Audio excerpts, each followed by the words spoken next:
Some of these real quick. Cat, welcome. Eddie Torino. Erasmo's been rubbing off on man. Look who's late.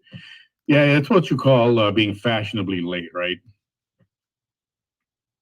Good evening, Shonda. Without further ado, let's bring on the contestants. The contestants. First of all, Mr. Carlos Elizondo. How are you, sir? Excellent, my friend. Excellent. Glad you could make it. Thank you for your service, what you do in the healthcare industry. I know that takes a toll. Roy Dos Santos, haven't seen you in a long time there, my friend. Been forever, Manny. I forgot what you look like. Right? How you doing, Roy? Hey, Roy, you want to know how much did you pay him? He had you on for 3 hours. I was only like 30 minutes, bro. I didn't pay him. I paid Bam. He was my partner. We tag teamed him on that. So I gotta talk to Bam first, then, huh? To get the There you 3 go.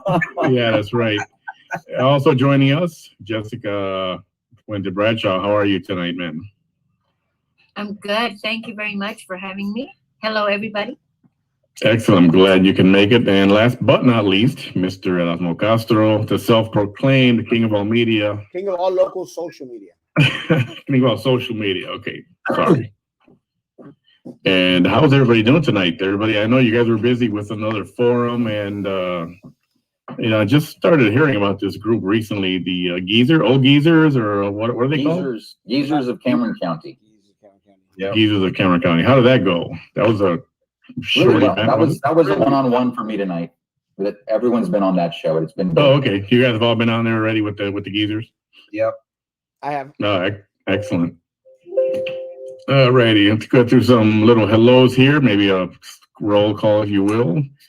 Mila, welcome. Thanks for joining us tonight. Hello, Peppermint Patty. Peppermint Patty. And the question is, it's been asked before, why is Erasmo here? In my opinion, as a at-large candidate, he covers the entire city, so it makes sense to bring him on these. And also, for the record, I did invite Rose Gowan, the incumbent Rose Gowan, and she declined, at least at this point. So far, she said that she was already doing an earlier thing, but thank you. So I'm assuming that she's not going to make it tonight, but the invitation was extended. Hilda, how are you? Abby, good evening. Good evening. Hey, Kat, again. Good evening. Lily, welcome. Everyone, welcome. And without further ado, we're going to go ladies first. Just a real quick, we're going to call this an intro, and I'll get to the rules of the debate after we do our little intro, but try to keep it to a minute more or less. And rules? There are rules, believe it or not. Yeah. No rabbit Manny has punches. rules. I got the red button right here. I got the red button. And a normal candidate 1 minute. Rules. So if we will, let's start off with Miss Jessica Wendy Bradshaw. A little intro about yourself, real quick. Nothing, for the most part, I believe we all know you. But there are some who still don't know who they're voting for or who you are. So if you want to give us a little quick intro, we'll go around the room there. Guys. Absolutely. Thank you, Manny. Thank you, everyone, for being here, and thank you, Manny, for having me. My name is Jessica Puente Bradshaw, running for District 3 Commissioner here in the city of Brownsville. Election day, May 1st, and early vote 19th through the 27th. I am a longtime Brownsvillian. I was born in Matamoros, raised in Brownsville, 2 kids, married 26 years. And I am a former middle school through adult education teacher, as well as a real estate professional. And currently my work or my business, besides real estate, is online sales. I have an online store. And I'm running for City Commissioner District 3 because us, as individuals here in Brownsville, lack the representation that we deserve from our current commission and in some cases previous commissions. And we really deserve more than what we get when it comes to how funding is allocated. And so I'm here to represent the people, be the voice of the people. And I'm running for office because I'm in it for Brownsville. Thank you very much. Excellent. Well said. Next, we will go with Mr. Carlos Elizondo. My friend is I'm 49 years old. I live in Brownsville, Texas. I've been a full-time public health care worker, and I continue to do that. I'm a husband, first and foremost, a father of 3 beautiful girls that all went to public school. I went to public school. I'm here to give back to the community like always. and make changes in the city as soon as possible. May 1st, actually, Roy. I'll be there May 1st. Oh, Jessica, that goes for you too. Right. But other than that, we have three great candidates in the District 3 race. It's going to be very hard to get it. You got to get one of the best, so let's just put it that way. But none other than that, I'm just here to serve. Thanks, guys. Appreciate it. Very well. Mr. Roy de los Santos. Hi, Roy de los Santos, born and raised in Brownsville, Texas, 47 years old. Grew up on Southmost Road, BISD education, graduated Yvette High School class of 1992. I have an undergrad in marketing management and a master's in business administration. Over 21 years with AT&T, handling customer complaints and executive and regulatory escalations and being a troubleshooter for them and thinking outside the box to have new great ideas implemented. Background in hospitality and tourism as well, and healthcare in the public relations and administration side of that. Lots of experience on boards in the community, both a nonprofit and a couple of civic as well, that have given me some great insight into municipal law and state statute.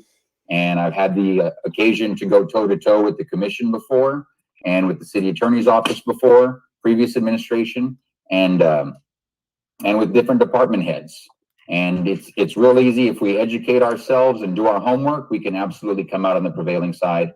And definitely want to give kudos to both of my opponents in this race. I don't think any of us is running against one another. I think we're all running for Brownsville. It's been a very professional, clean race, and I think that's what the citizens deserve. They don't want to hear the mud. They want to see us talk about the issues and who's going to make a difference. And like Carlos says, you've got some great choices here. Either way, I know Carlos is going to be there May 1st. I know he's talking about being in my swearing in. Thank you, Carlos.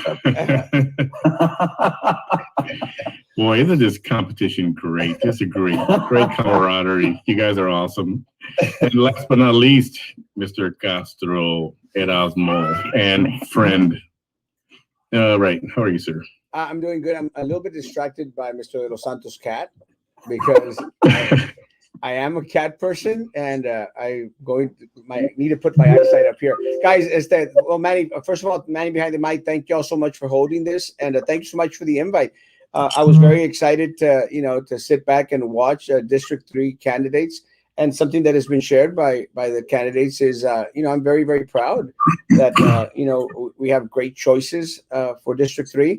And I'm very, very proud that something Mr. De Los Santos mentioned. I'm very glad that the mudslinging hasn't been, prevalent. It hasn't been there. And it's what Brownsville deserves. It deserves candidates that are going to be out there and, showing what their platform is and what they bring to the table.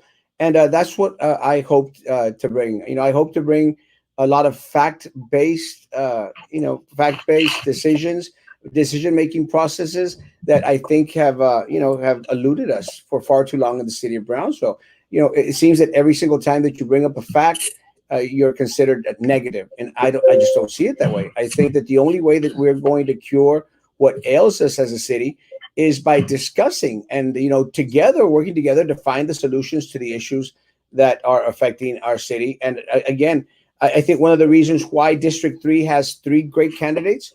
And why there are so many other candidates in the other races, guys, is because we see issues with the city of Brownsville. We think that the leadership, the individuals that have been, guiding us through this pandemic, through the February freeze and other mishaps in the past term, have failed us, and we want to be catalysts in regards to bringing that necessary change of direction that our city needs. So thank you all again for letting me on tonight. Thank you, Manny, and thank you, candidates from District 3. Excellent, well said. And we are going to touch on quite a few little topics, you name it, A to Z. Real quick, for those of you who's first time on my page, I do welcome you. Feel free to give my page a like at Manny Behind the Mic on Facebook, and also at youtube.com/Manny Behind the Mic. And if you want to see some fabulous merchandise with Manny on your t-shirt, you can go to mannysmerch.com and check out a bunch of stuff there, even little onesies for your little babies crawling around with t-shirts that say some BAM-isms. For those of you who haven't met BAM yet, you'll see him later in the week. Bam's taking the night off. He says hello to everyone. So we will get started. The rules are, I will pose a question. You will get 90 seconds, a minute and a half to answer. If you need additional time, just give me a signal and say you need a little bit more, and we'll extend another 30 seconds for a total of 2 minutes if you need it. And anyone who wants to rebut or respond to any of the answers will be given 30 seconds also. I do have a timer here, and we don't want to go with 3 hours tonight. And last night, didn't want to, and kind of put me out a little bit this morning. So tonight, we're going to try to keep it at, 1 hour, 90 minutes maximum. So we'll try to move along. And please try not to speak over each other. And if you go beyond your time limit, like I said, I do have the red button, and I will mute somebody if I have to. I don't want to do that, and I don't think I'll have to. Just in the tradition of keeping time. So, question number 1. This is going to be, and it's not a little too late. At least I don't know. Perhaps it is too late. But we've had a very low voter turnout, at least at the very beginning. And low voter turnout, it's not just a thing for today. It's been a problem for as long as I can remember, ever since I've been here in Brownsville. So for a city of about 185,000 people to have less than 10% vote is not a good thing. I would like to ask, and we'll start off with Jessica. Ladies first. That's the only reason why, no other reason. What ideas would you have to try to get people out to vote, to make a hard push to make people understand how important it is to vote? Okay, I've got my own timer, so I'm going to check on that one too. So I think that, at a big picture, a voter information packet or booklet or brochure is important. That would obviously be in most races, responsibility of the county elections office. Many other states do have them available for voters. Now, usually they go out as one per household, not one per person. That way people are informed. Encouraging the Brownsville Herald, although it doesn't have a lot of readership, but I think they should still do their part, their social part, and include a voter section on it where they can have all the information on the voters. I think it's something that the voters would look forward to, and maybe it would improve the Brownsville Herald's readership. Hey, so far, Hello. the brochure and definitely the Brownsville Herald. When it comes to current candidates or current office holders, there really needs to be a push towards them getting this information out. We have no excuse now with social media, with text messaging, that we can't get that information out. If we keep our community engaged as elected leaders, then they will become more and more engaged throughout the process, including the new voter cycles.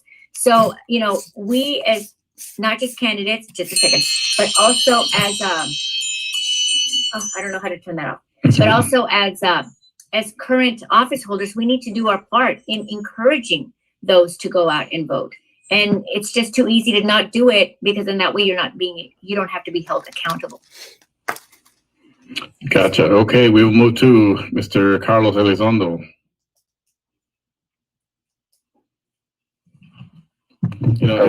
And having, just to expand on the question, I remember a time back in the 90s when there was a big push to vote, rock the vote, get registered, and it seemed like that just disappeared. So that's why that question. Is it my turn? Yeah, you go ahead, sir. Don't start my time yet. Gotcha, you're good. No, actually, look, it's real simple. Today alone, I had people, calling me and trying to vote for me in the Villa Los Pinos subdivision. Real simple. Guess what? There is no early poll to go vote in that subdivision. So they went in there thinking it was at the school. Remember, Los Fresnos has a school district there. They went in there and they gave them a ballot, and guess what? There's no Brownsville. There's nothing happening for Brownsville voting there. So they told them, you either vote for what you got or you go somewhere else to vote for Brownsville. And so that right there alone is going to turn away voters. The good thing about it is that these guys are very, very close to me. And so it was a group of them. They said, no, we're going to have to travel to Brownsville. So they called me, where do we go? And so I sent them the polling locations, and they had to travel from Villa Los Pinos, which is in Brownsville, into the city, either to the public library or New Horizon, to the city, to the public library to vote. That alone right there is, voter apathy at its worst, Why is it that we cannot have a polling location in most of the subdivisions that the city of Brownsville has, or either at central locations throughout the city, not just town, or the public library, which is closer to downtown, or the New Horizon, which is closer to downtown. See what I'm saying? So you start creating this voter apathy because people say, it's too hard to vote, man. I'm not going to drive all the way from Brownsville when I'm in the outskirts of Brownsville to go vote. Forget it. I'm just not going to go. And so now you see the numbers. That's with someone that can drive. Now you look at the individuals who can't drive. People who use the public transportation. Guess what? They are not going to come to Brownsville to vote if they live in that area. First and foremost, where are they going to stand? In the middle of the hot sun? Because there are no bus stops on that side, or covered bus stops. Then, what are you going to do? Get an Uber? You're going to have to pay to come in to vote? So you see this just keeps just stacking and stacking and stacking and stacking to where it creates a culture of voter apathy, and you're seeing that now. Very well said. Thank you, Mr. De Los Santos. Great comments by both of my fellow running mates in this race. And yeah, accessibility is key. And whether we're doing that through expanding the number of polling locations we have, or whether we're offering free bus transportation those days to and from the polling locations, and giving citizens the option to call and say, we've got the smaller transportation buses that we can use to shuttle people back and forth. It's all about access and ensuring the greatest access possible, and education, like the voter guide that Jessica mentioned, and that's come up in other forums that we've been in. Absolutely. In this day and age, easy to do it digitally. And for that segment of our population that is not tech savvy, we need to have printed ones as well. And whether we work with the precinct chairs, or whether we work with the churches, or whoever's in those neighborhoods that has a good contact and ties, we need to utilize them to make sure we're reaching the people, so that they understand that there's an election coming up. They know what's at stake. They know who's running and what they stand for, and they'll have easy access to the polls on election day and during early voting. Well said. Erasmo. Well, it's a great question. One of the things that I experienced with the city of Brownsville during the pandemic is that, a lot of us reached out to the city of Brownsville, and, we let them know that we were here to serve the city of Brownsville. Again, one of the things that I make mention regularly is that I am the king of all local social media. And I say that, jokingly most of the time. But with that said, I reach a certain number of individuals here in the city of Brownsville. Why was it so hard to include someone like myself into the process, someone like Manny behind the mic into the process, someone like someone other into the process? Because something that Jessica Bradshaw mentioned was, the Brownsville Herald is a failing newspaper, and you could see that in its structure, and you could see that in the way that it's reporting. So, guys, why is it so hard for the city of Brownsville to reach out there and say, guys, let's be inclusive and let's include everyone out there, and have these individuals who have, a presence out in the community, have them help us out. This was during the pandemic, and I'm going to say it's the same thing in regards to voting. I just went to worship service right now after the first forum that we had, and I reached out to a couple of my church members. I said, guys, make sure you go out to vote. And they go like, go out to vote, and when come on. And the issue is that we haven't had an informed community. And again, and as people may say, oh, that was being negative about the city of Brownsville. I'm sorry. It is ultimately their responsibility. Their responsibility to make something promotional out there to encourage and to educate folk that it's time to vote. Thank you. All right. Awesome. Thank you. Well said. We will move on to the next question. Ladies and gentlemen, if you have any comments or questions, you can put them up there. I will display most of them, we'll try to get to those towards the end of the evening, all at once instead of throughout the We use our session. City Hall Fire Station. And I will go with We actually have 6 different Carlos boards Elizondo to begin this question. In your opinion, what is the most compelling or important issue that's facing our city at this moment in time right now? I think the biggest thing and the most important thing is what you see now is that there's a lot of bickering and I guess you would say the inability to work together because I like one person better than the other. And you can see that straight from the mayor. And so what happens with that? Let's say I was to win. You can see that the mayor is going to go and endorse one of the oppositions that I have, Roy de los Santos. So you see that he's already creating an environment of unpeacefulness, of the inability to work together, because he's already showing what side he should. He should be in a position, especially as a mayor, to sides, because whether Roy wins or I win or Jessica wins, he's going to have to work with all of us because we represent a part of Brownsville that expects us to do what is in the best interest for that district and the city as a whole.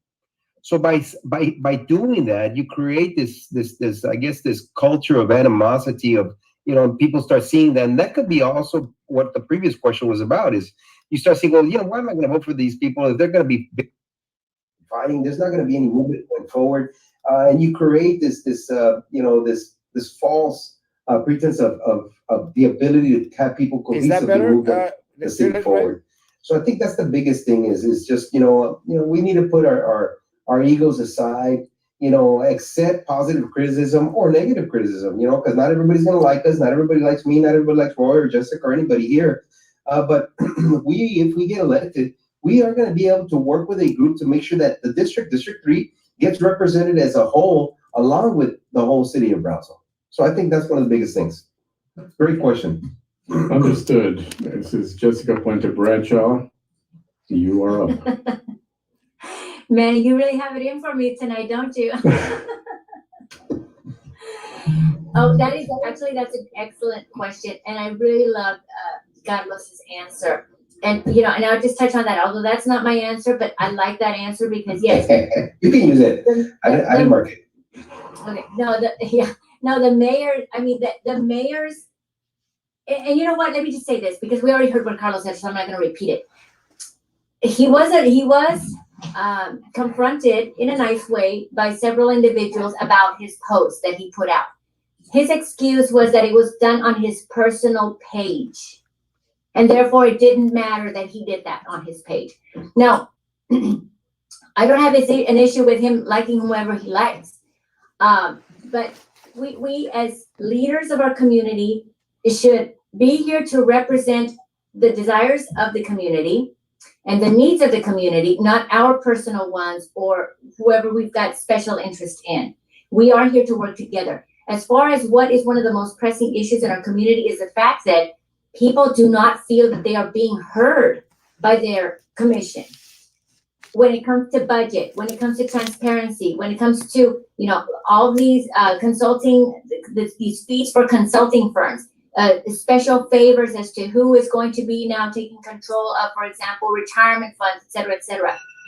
The people want to know what is happening, and we could say and blame it on the people and say, well, you should be attending the city commission meetings. Well, it doesn't empower any member of the community to attend city commission meetings when they have public comment. And we as a commission, and I say we because, you know, we're candidates, but as a commission, we don't even acknowledge those comments. We don't say, thank you for your comments, or please reach out to me with that concern. We listen to them, we mute them, and we move on so far as what a lot of the community has been seeing. We need to have that transparency, honesty, and communication, dialogue with our citizens or residents of Brownsville. They deserve it. We run to be elected to be put in a position of trust. And I honestly, there are a lot of people out there who are not seeing that, and that is very upsetting. So that's another major issue that we have in our city. Thank you very much. Erasmo, please. Timer. Guys, the number one pressing issue for the city of Brownsville, it's very, very clear, guys. We, as the people of Brownsville, we do not have a seat at the table. We truly don't. Unfortunately for us, there is a group of individuals who are running our city, who are sitting on the city commission, who opt to keep that tight-knit, controlled little group up there in regards to the representation on the different boards and committees out there. And I'll make mention of this very, very quickly. I truly believe that the ideals of the individuals who started the ordinance or the concept of having these boards and committees was that every single section of Brownsville have a seat at the table. Fortunately for us, we don't. There's individuals in District 1 and in District 2 that are not a part of, just an example of the PUB board or the GPEC board. Well, no one is a part of the GPEC board or the BCIC board, guys. And that is very, very unfortunate, because I am sure that the individuals who live in District 1, District 2, they want to express their ideas, their beliefs on how to push Brownsville forward. We do not have a seat at the table because individuals who are in power right now, who have the leadership roles, exclude us. They cut us off from the conversation.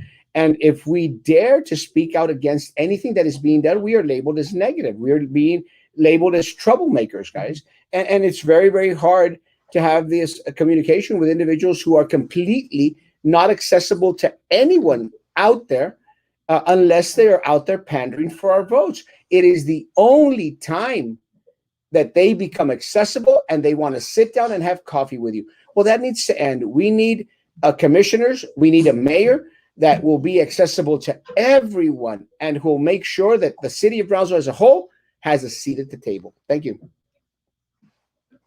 Very well said. And I believe Mr. De Los Santos.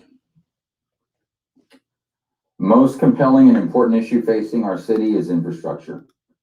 No doubt about it. Our roads, our bus stops and transit, trash pickup, our electrical grid, all of these are nowhere near the high levels and high standards that we should be setting for our community. We know we can do better in all of these areas, and accountability is where it's going to happen. And I've had this conversation with several citizens. When it comes to brush pickup, the fees for garbage collection come on the PUB bill. That means the city collects those fees. If that company is not keeping up with pickups as per the terms of the contract, they don't get their check. You hold that money back until they're meeting the service levels they were contracted for. PUB, there needs to be customer service quality scores. Citizens that have PUB services need to be polled.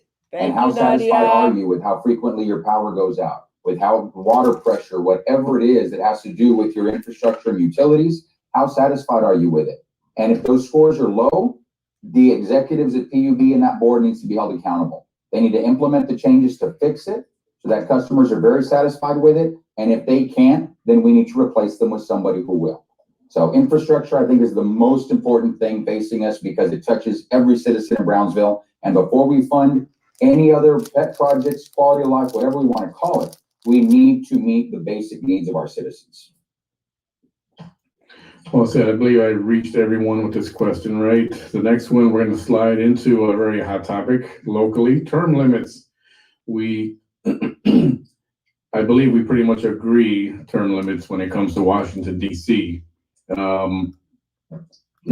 De Los Santos, while I have you here, we'll start off with you. Your thoughts on term limits? Are you for them, against them? Everyone seems to have their opinion. Let's hear yours. For them in Washington, against them in Brownsville, only because I believe it should be left up to the citizens.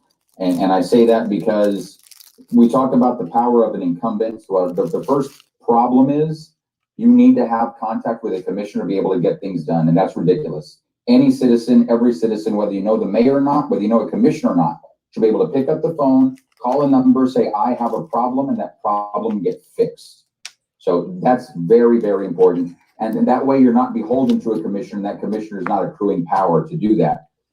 The other reason is, if I think about it in these terms, and Jessica gave a great example in one of our previous forums where she said, if you do a good job, then they'll move you up to an at-large, they'll move you up to mayor, whatever the case might be. And that's true. But I think about it in terms of like this race here, you've got 2 districts and an at-large. Let's assume both of the districts are at the max term.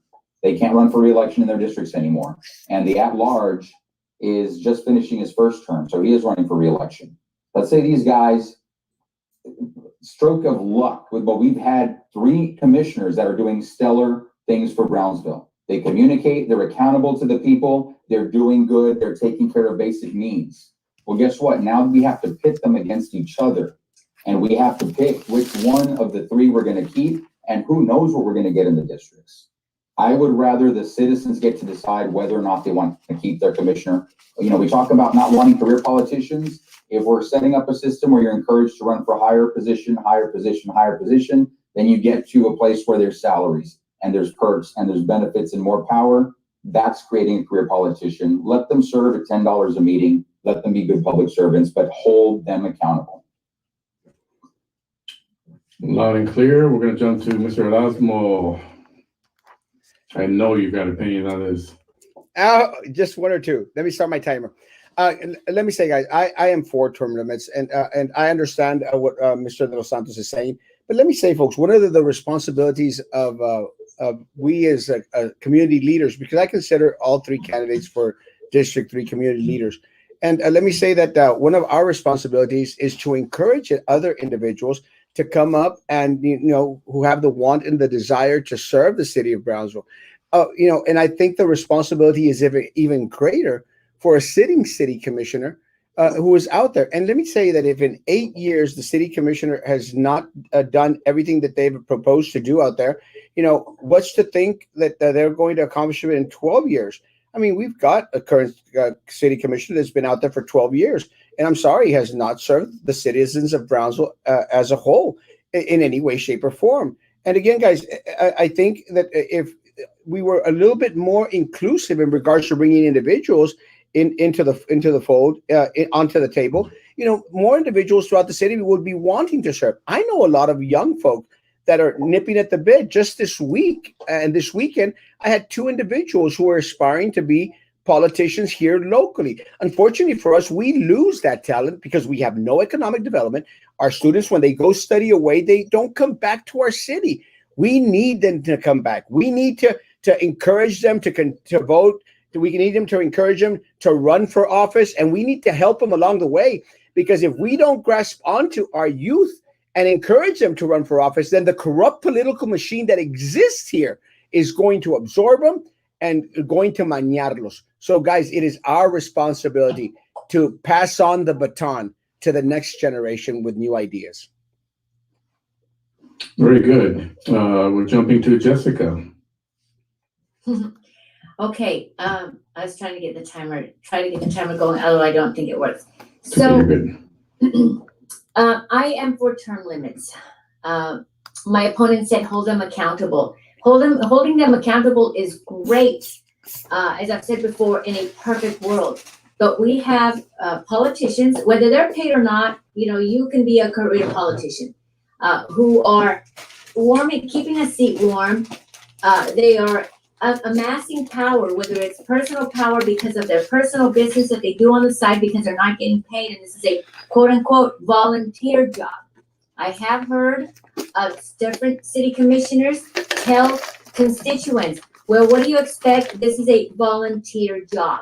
When that's your attitude towards your constituents, then this job is too much for you. And if you want a job that where you get paid, then go back to your day job, right? Here's the other thing I'm going to say. This job as a commissioner, paid or unpaid, is a full-time job. Going to visit your constituents, driving the roads of your district or your city, talking to the voters, checking the alleys, to see what's going on, picking up the phone while you're at work or while you're with your family because people have an emergency that they want to talk to you about. That's a full-time job. And what bothers me, and I'll take off my political hat for a second and just be an average citizen here of Brownsville, ignore that. Just that tiny minute, is the fact that people are tired of waiting for these things to happen. And we're tired of waiting for things to happen in 2 years or 4 years. There are things that were talked about 2 years ago when I ran for at-large that are still not on the table or even at our doorstep today. So I'm sorry, if you're running for office and you're not getting things done because you're too busy doing other things, then this is not the job for you. And yeah, therefore you need to, instead of warming that seat, you need to move on and give somebody else with a passion to want to go in, that has a passion to want to go in there and change things to do so. These little cliques or these groups are keeping everyday citizens who have the time to serve from serving. Understood. And Mr. Elizondo, I believe we haven't got to you yet on this one, correct? That's correct. Can I borrow someone else's time? Go right ahead. I already I'm most just of it. kidding. I know. I think I got 30 seconds left for mine. Anyway, guys, I think term limits are not something that we should be looking into. I think it's something that needs to be done, and I'll tell you why. Like Roy was saying earlier, he doesn't believe in term limits. Right. I do. Some other people do. I think if it was a perfect world, and I think if we had the majority of the people that had gone out and voted, like I think we have over 140,000, then yeah, maybe we shouldn't have term limits, right? But we have, in the last 2017, we had 3,500 people go out and vote. So you have less than 10% of the population of the city of Brownsville deciding whether someone stays or goes. So you're going to have these people who are going to put in hundreds and hundreds of thousands of dollars to make sure that those 3,500 people go back and vote for that same person over and over and over and over again. And you'll never be able to get someone who is bad. In this case, we have a lot of commissioners that are bad that need to leave. And we can't drum up the votes. We've had less than 300 votes come out on Monday, less than 300 votes come out on Tuesday. Today was less than 300 votes again. So you're going to tell me that we should keep these guys because they're doing such a great job when only 300 people are coming out to vote from the city of Brownsville, who has over 140,000 registered voters? By all means, there has to be a limit to the madness. And I think if the voters vote to have term limits, then that should be respected. We should have term limits because less than 10% of the people wanted it. Guess what? That's what we're going to do. Yeah, and I would say that's a fair argument. What if somebody does need to go, but guess what? You don't have the voter turnout to get them, to make a change. It's very difficult when you have so much money behind it. You cannot turn over the people. They'll stay there 16 years. Just look at BISD. You have individuals there that have been there 16 years. How can you get those individuals out if they have money from very, very wealthy individuals who continue to just pour it in, pour it in, pour it in? You have someone like, a high schooler that wants to go out there and become someone and become a politician. And guess what? He's going to start off with $300 into his campaign. You cannot compete with hundreds of thousands of dollars, especially when you have an 18-year-old who wants to go out there and do something good for his community. Amen. Term limits are the only way that's going to stop it. Well said. Next question, we'll start off with Mr. De Los Santos. And we are getting to the other questions that are coming up. We've got SpaceX coming up, among other things. But for right now, do you have a plan? Would you have a plan in place in mind already to update Brownsville's infrastructure? I know you mentioned infrastructure already, but I don't know how the city works and whether or not they have a plan or what their plan is. Yes, I would say we've got cities all over the state that don't own their own utility. They don't own their own public utilities board, and they're able to balance their budgets. PUB should not be a piggy bank for the city commission to take millions of dollars to put into the general fund, especially when we don't have the infrastructure that we deserve as citizens. So the plan would be, first you cut off that transfer, and also you re-examine how we handle the rates of PUB, because the priority should not be making as much profit as we possibly can off our citizens to transfer it to the city commission to let them fund other projects that are not about infrastructure. It should be that money gets reinvested in the grid, in roads, in trash, in all of the basic needs of the city. And once that happens, then we can start looking at fund transfers or funding other projects again. But the plan is reimagining how we handle those monies at PUB, reinvesting them in our grid. And we may have to go to court. We may have to sue ERCOT because we should not be dictated by anyone about how we manage our power. When there's a winter storm and we've got a power plant that we could turn on and we've got a dome that we can open up, but we're being told you have to have rolling blackouts even though we can produce the power for our citizens and people die as a result of it, that's a problem. And we've got to take them to court so that we become independent from them, just like they're independent from the rest of the nation. We need to do that. We have an obligation to do that for our citizens. Understood. Thank you for that. I'm going to jump to Erasmo. Let me put my timer. I got you. You're good. Guys, let me say I agree with Mr. Los Santos, and just to say a little bit more, I'm not going to repeat. But guys, let me say one of the things that the citizens of Brownsville need to remember, folks. Remember February freeze. Remember that week where it was never more clear how bad our current city commission has failed the citizens of Brownsville. You know, I'm very, very glad that there's 3 great candidates running for District 3, because there was no representation for District 3 on the city commission for the past 4 years. None. And that's just very, very unfortunate, folks.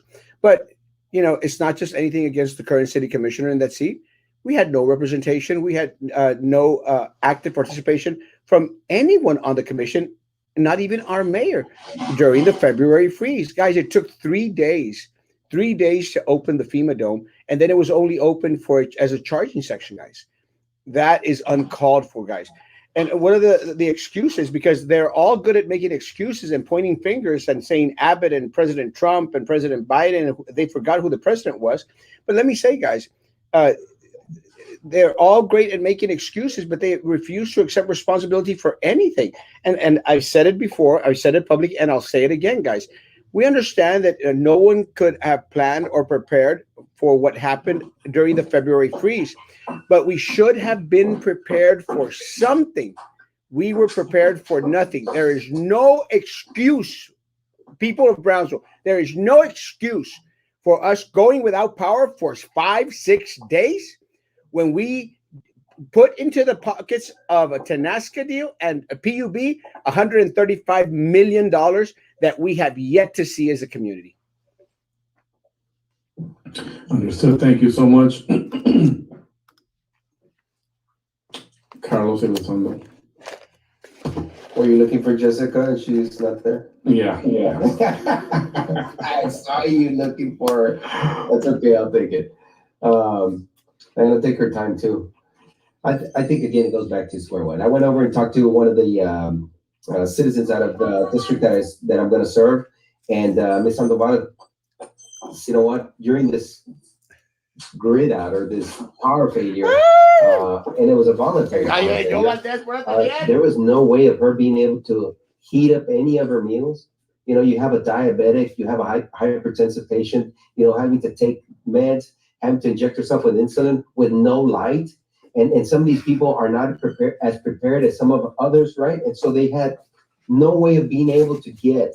And you have an individual, an elderly, looking at an insulin syringe, trying to get the vial to be able to pull out enough, because those are units, they're very, very small numbers. And to be able to get that insulin and give herself the shot that she needs to be able to survive, because this is not something that she wants to do, it's something that she has to do. And to look over and see that the city and the administration and the PUB people who are taking care of the citizens has failed her, because they went out to sell our electricity instead of keeping it to keep our citizens alive, or to be able to make sure that they don't have a medication error, especially when you're dealing with insulin. You know, and so it was very sad to sit there and hear her story. And this is a story multiplied many, many times over during this situation. And who was there?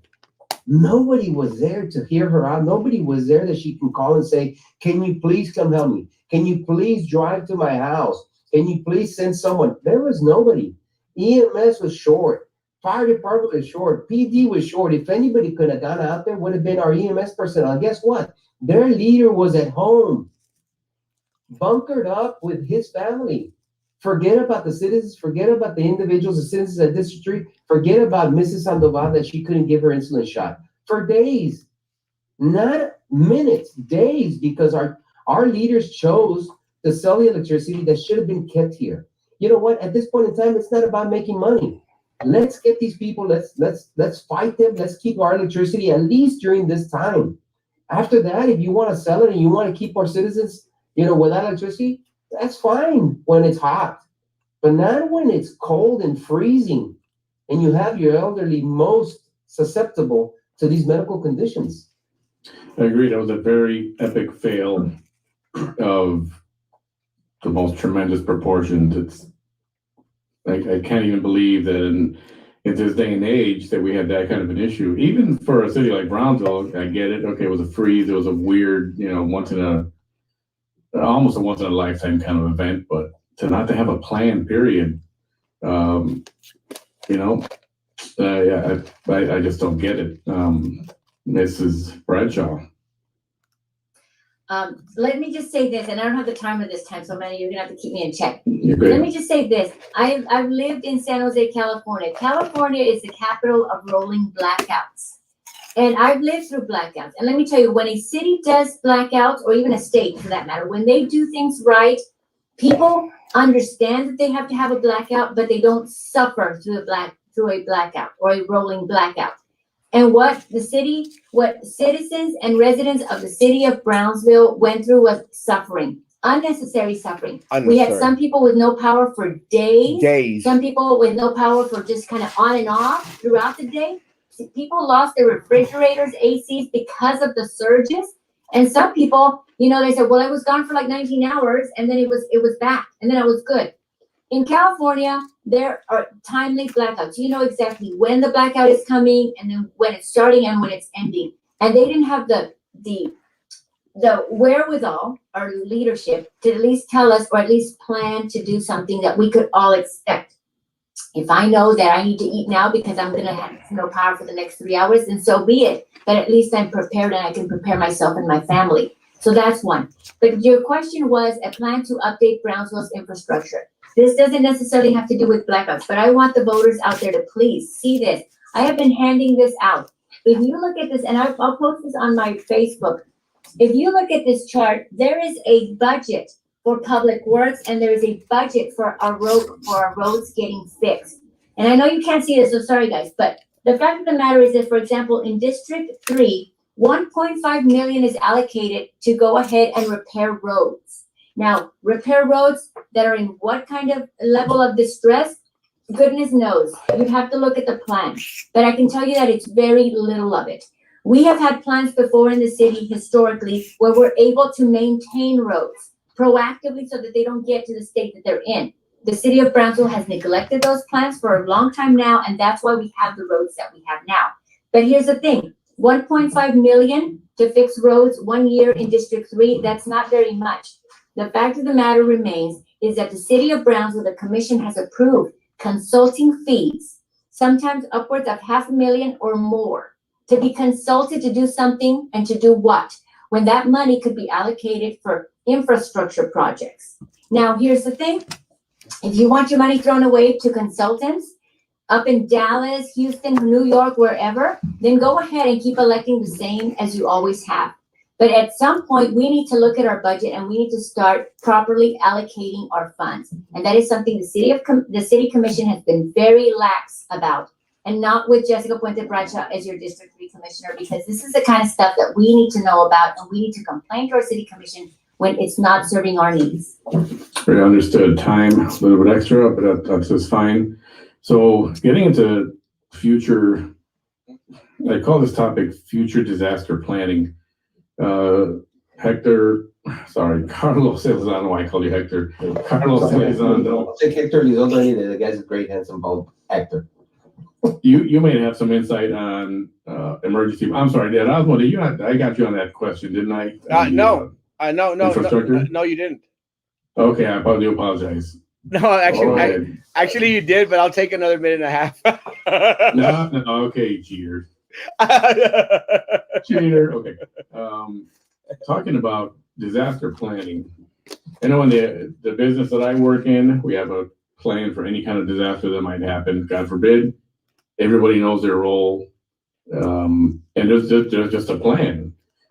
And I can imagine that being in the medical field and where you work or work, Yvette, you had also we a plan already for some kind of major pay disaster. out $900 million. If we were to get hit by, and I say we, I mean Brownsville area, in South consultants, we again, pay God forbid, a natural disaster more like than hurricane. $500,000 in salaries to individuals who do nothing for the city of Brownsville. Why were they hired if they don't carry any expertise on there? And what kind of planning we hired too many would you like consultants to see already done so that we don't have to worry about a hurricane? Yes, I can. this question is for me, correct? We do Yes. have to worry about a hurricane. It's not when it's going to happen. I mean, it's not if it's going to happen, it's when. It's going to happen. And right now, I don't believe we are even capable of being able to handle a small flood on the west side of town, over in Galaxia. You know, that's been something in the works that has been going on for many, many years, and there is no way, and there has been no attention given to it. The only time they pay attention to it is when it floods. But we will I'm not get another sure. issue. We are going to have flooding. It's just going to I happen. hope not. Yeah, with the I think that construction one of going the down in things Boca- is that they Boca wanted to Chica, put up it's going trees. to happen. It's going to get worse. It's going to be very hard for us to transition between, one side of the street to the other, especially when it's underwater. These fire trucks cannot jump curbs like you would normally a four-wheel drive right. truck. People are going to get stuck. They're Too going to, many consultants. minimize the amount of people, first responders going out. But how do you prepare? You prepare in advance. You have programs, you have educational programs to prepare in advance. I see what I was doing when I was a fire chief. I prepared in advance for something like this. We were able to go, I was able to go and have the city commission back then, not the way we have now. Some of them were there, and sell them on why we needed generators at every fire station, why we needed cardiac monitors on every unit that the city of Brownsville Fire Department owned. Why is it that we needed to have everybody a paramedic trained? Why we started under my leadership the in-house paramedic program. We were preparing for something like this, and once politics got involved in the fire department, it stopped. And you saw the delay in the response, not because of the guys, but because of the administration that's there now. They are playing politics. So how do we prepare? We continue to keep these people keep them doing what they're supposed to be doing. Get politics out of the departments. Let them do what they were trained to do, and let them do it well. That's what they trained their life for, So prepare now, not when it happens, and take advice, even from the person that you hate, because maybe that guy has the best advice for you. Egos must be put aside. Agreed. Mr. De Los Santos. Absolutely. Emergency preparedness is part of my platform. We've seen where the gaps are, but I have not seen anything to indicate to me as a citizen that we are mobilizing as a city to address filling those gaps and making sure that if there's another storm like that in a year or 6 months or whenever, that we're ready for it. I haven't seen anything as a citizen to show me that if generators are needed in one place, it's not going to be pulled from the dome, which could save lives. There needs to be a dedicated generator at the shelters that are going to be set up for our citizens. Dedicated. It cannot be pulled for any reason, because we're talking about life and death, and being able to hold a meeting does not trump saving the lives of citizens. So we've absolutely got to have a plan. We have the experts in the city who can tell us how you prepare. We know what hurricanes are. There's up northern states that deal with winter far more severe than what we do. How are they able to weather it? There are ways. We need to adopt those ways and implement them here in Brownsville. But it's all about holding the people, controlling the money, and with the power, holding them accountable and making them do the right thing for the citizens. But we need a plan. We need to inspect it, ensure that the resources are dedicated to it so that it can be mobilized and implemented when something's coming, not after it's already hit us. We need to hold our elected officials accountable, and the people making 6 figures a year at PUB or the city of Brownsville accountable to ensuring that is all in place. Well, Jessica. This is the Question District again 3 on the candidates. screen, Manny, if you don't mind. Just Yeah, want to not make at sure all. that I Good. am answering. Yes, future disaster planning. So we experienced a little bit during the freeze, and as everyone else has mentioned, the likelihood of it happening again, we don't know when, but it's likely that it will happen again. And so we absolutely need to be prepared. Now, preparedness at our leadership level is fundamental. Preparedness when it comes to PUB is fundamental. Preparedness when it comes to our city manager is fundamental, and when it comes to our governmental departments, that's fundamental. But we're forgetting something that's a huge part of our community. I'll see you there. And that's just I'm in the middle of forum. I'll reach out to him and I'll liaisons, meet you there. We have a huge network Perfect. our community Right. that are in positions of leadership at their own level, whether it be through churches, community organizers, nonprofits, Sorry, guys. school districts, Forgot. at school districts, whether it's BISD, whether it's the charter school system, whether it's TSC, Southmost College. What are we doing to encourage these individuals that are in these positions of leadership to be part of that voice, that network, that one, they are trained in case of emergency as to what to do, how to perform, open up your buildings, set up shelters of your own within your own buildings, and then how do you get that message out to the people of your congregation, the people who volunteer or who are part of your organization. We need to work together as a community. We should not always only be dependent on our leaders in government because they may not be able to get to us. Obviously, it's our responsibility as individuals to be prepared with food, with 72-hour kits, and that's basically a backpack with food, water, and clothing, blankets, that sort of thing. But also, like I said, engage our community to help us get that message out. We've all been there where we can now, as neighborhood watches, we take care of our elderly or the young ones.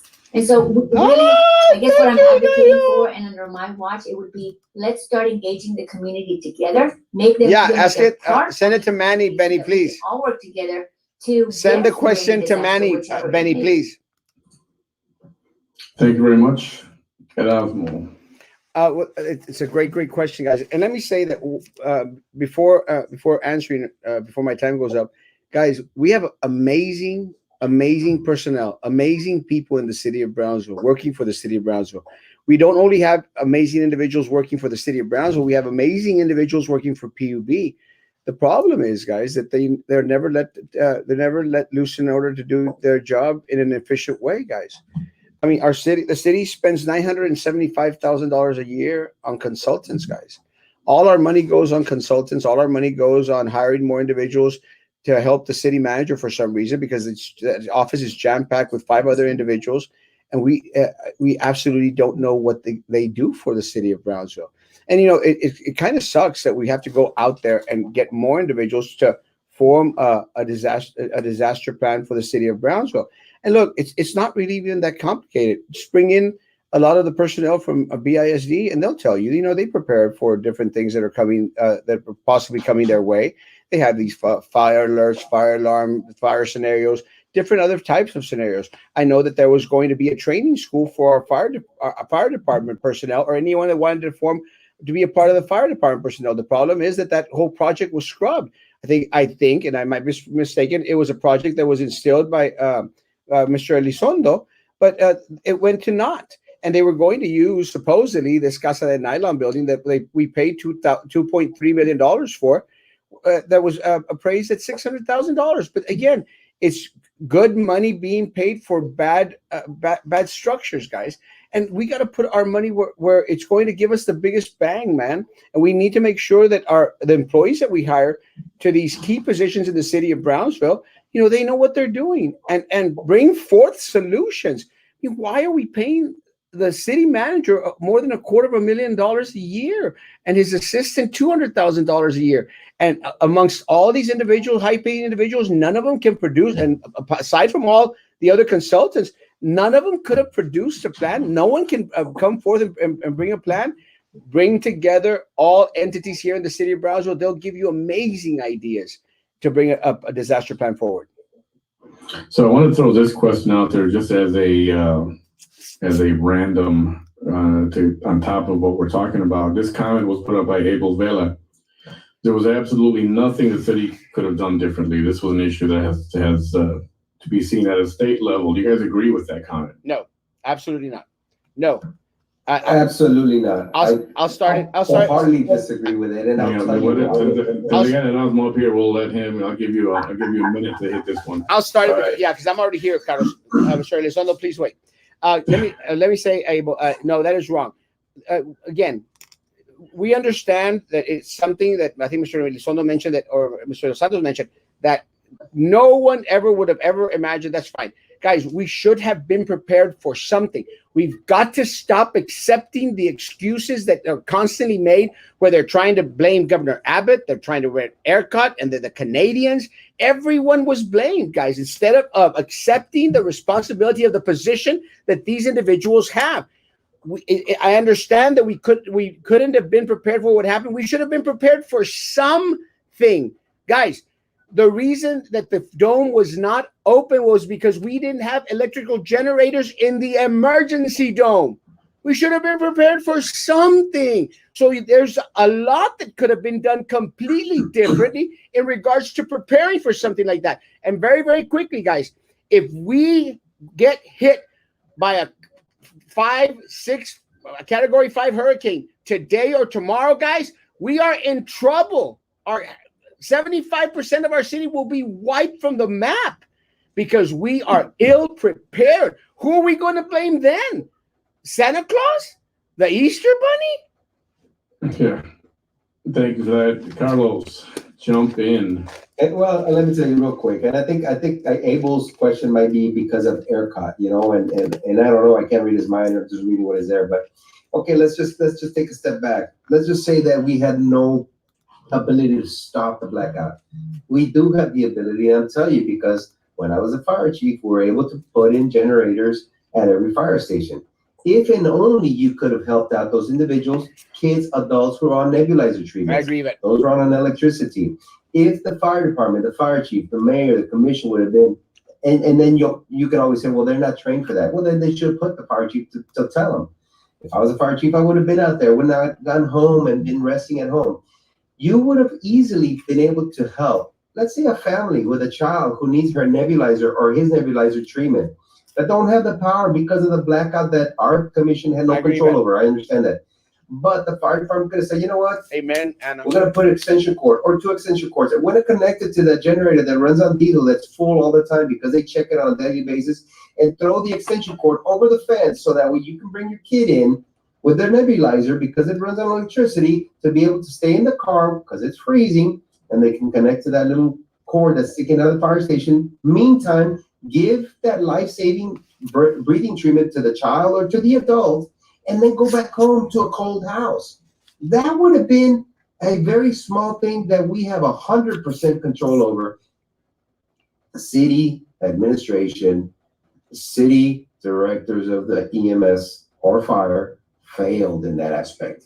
They failed to think out of the box to save one person. In a natural disaster or an emergency situation, they call it triage. You go in there and you pick the people that will survive with your care. The people who don't, that's unfortunate. In this case, this is how you treat this. Try and save at least one person if you can. Here, they took the back seat approach and said, sorry, we have no control over anything. Absolutely nothing. And with that, I have to disagree with this comment or this question. Understood. Again, this is not a part of the question that was preset. So Jessica, Roy, if you do want to jump in on this, you may. If you don't, that's fine also. Roy, you want to jump in on this? Ladies first. Okay, thank you. So I'll agree with what my political colleagues have said so far. I think that, we have a means of mass messaging.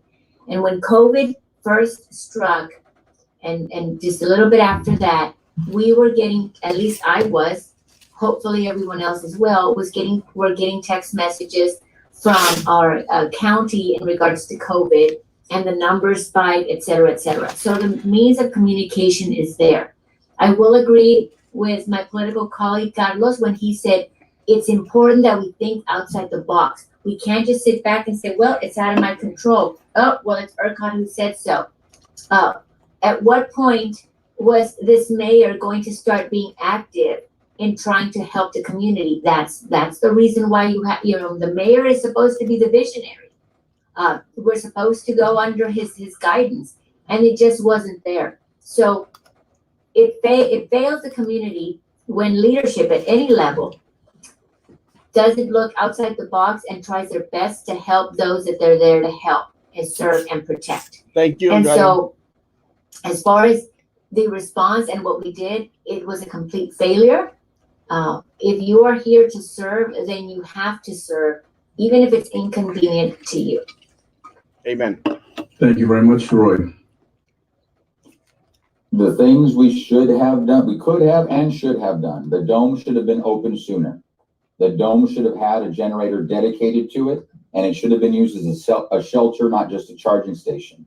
We should have worked with schools throughout our city, public schools, charter schools, all of them, and place generators there if they don't already have their own. Open additional shelters. Give people a place to go where they can absolutely stay warm, so they're not bringing barbecue pits into their home and killing themselves with carbon monoxide. The power plant that the city has that sits idle, that could have been put into operation. Those are simple things that could have been done and should have been done and weren't. Additionally, the communication. I didn't see enough communication ahead of time. This was not a tornado that sprung up the last minute. This was a storm we knew was coming. We could have mobilized better. We could have communicated sooner. We could have had an emergency preparedness plan that we acted on. And it does not appear that that was the case, or we had a plan, but we didn't think to apply it to a winter storm. And that's unfortunate. That's a huge misstep. There were definitely opportunities for better performance by our city. Thank you for that response. Again, we're going to go through some of these in more depth in just a little bit. I want to get through some of these main questions here as we are running short on time. Let's talk about, and I skipped over one purposely. SpaceX came to town, made a deal with our city leaders, and what's been a problem lately is access to the beach. They said, yeah, the access to the beach will be restricted here and there, right? And they'll make the announcements of what's going to happen. Now, all of a sudden, it seems it's being restricted more than originally planned or originally thought. And I want to jump to Erasmo first on this one.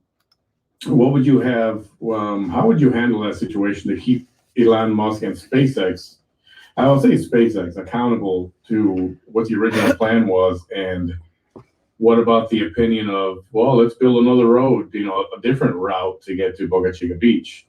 Not that that's so easy to do, but your opinion on that, sir. Well, let me start off by saying I agree with Mr. Los Santos. The mayor of the city of Brownsville, the city commission, they failed us.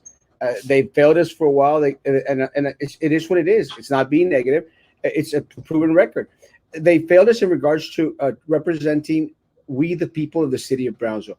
And I made mention of this at a previous forum, and they got all uptight about it because every single time that you call them out in regards to beach access, our beach, part of the culture of our people in the city of Brownsville, they say, well, it's Cameron County.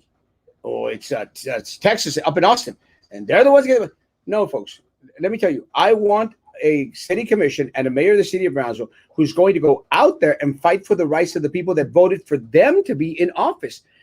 I didn't go out there and vote for ERCOT. I didn't go out there for the deal that was made between the state of Texas and Elon Musk. And I'm sorry, the beach here in the city of Brownsville is one of our jewels, as is the airport, as is our zoo. What's next? Are we going to start to give away every little right, every little thing that we have that makes Brownsville special, guys? Let me tell you, for too long, we have not taken care of the gems that make Brownsville special. We haven't, and they've started to deteriorate everywhere. We need individuals out there that are going to hold Elon Musk accountable and say, heck no, no way, Jose. Going to go out there, and if it has to deal with the county, we need elected officials here in the city of Brownsville that are going to go to the Cameron County Commissioner's Court and say, guys, get your butt in gear and start being advocates for the people of Brownsville, and not for every single special interest that you want to go out there and give a tax abatement to. Enough of tax abatements, enough of bowing down to all these individuals who they throw 30 pieces of silver at the feet of these folk out here in the city commission, and they all throw themselves on the floor trying to fight for them to put them in their damn pocket. Enough, guys. Let's elect individuals who are going to fight for you, the people of Brownsville, and that which makes us special. Thank you. Now we'll go to Ms. Jessica. I will Preach. I'll add along to what Erasmo said. Where are our county commissioners when it comes to all of this? What What have they said in regards to the debris that is falling, that is polluting our environment down on Boca Chica Beach? That's what I'd like to know. What are they doing to reach out to us, and what are they doing to reach out to Elon Musk? Now, I don't have any personal issues with Elon. I don't know the gentleman. I'm sure he's very nice, and he's doing some, he's doing some philanthropy, which I welcome, of course, to our schools and to our city. He's just trying to do what's right, but at the same time, it's coming short. It's falling short in some ways, and we have to have the representation. We, as commissioners, anyone who is elected as a commissioner needs to be the voice of the people. And I've said it before, and I'll say it again. If a segment of the population in a district has an opinion or is being affected negatively, or we see those effects, those negative effects, then we need to be that voice of the people to whomever is harming the area, the district, the community. I'm afraid that in many cases, what the people of Brownsville are seeing right now is that we have a commission who is, one, not listening to the people, and two, is more concerned about the looking good or staying friends or in favor with somebody like Elon Musk. And that's okay. I'm not advocating that we go get in a fight with a man, but we do have to speak and make our voice heard and our concerns heard. 100%. And it's possible that he might listen and say, you know what, guys, you're right. Here's what we can do, and here's what the community is saying that we would like you to do through whether it's our city commission, our county commission. Let's start working together. We have people that are not that voice for us, and we need to elect those who are willing to be that voice, and that's me, Jessica Puente Brazo for District 3. Okay, Jessica, thank you. Carlos. SpaceX Hi, Boca Maria. Chica Beach access. It's coming. Let me tell you one thing. I heard some talk about it, and I have to agree with Roy. Yes, the mayor did fail us on this attempt, and the rest of the commission has failed us because of this. I don't think a road to SpaceX or Boca Chica is the answer. Just like the bridge to nowhere wasn't the answer. Yes, I exactly. think all it does is create more avenues for the current commission to be able to siphon money to individuals who have a lot of money to make here in Brazil on the back of our taxpayers and our poor people. Because guess what? Poor people do pay taxes too. Yet they are the ones that least vote because of this voter apathy we were talking about. SpaceX might be a great project. We just don't know too much about it. I just think they've taken over too much.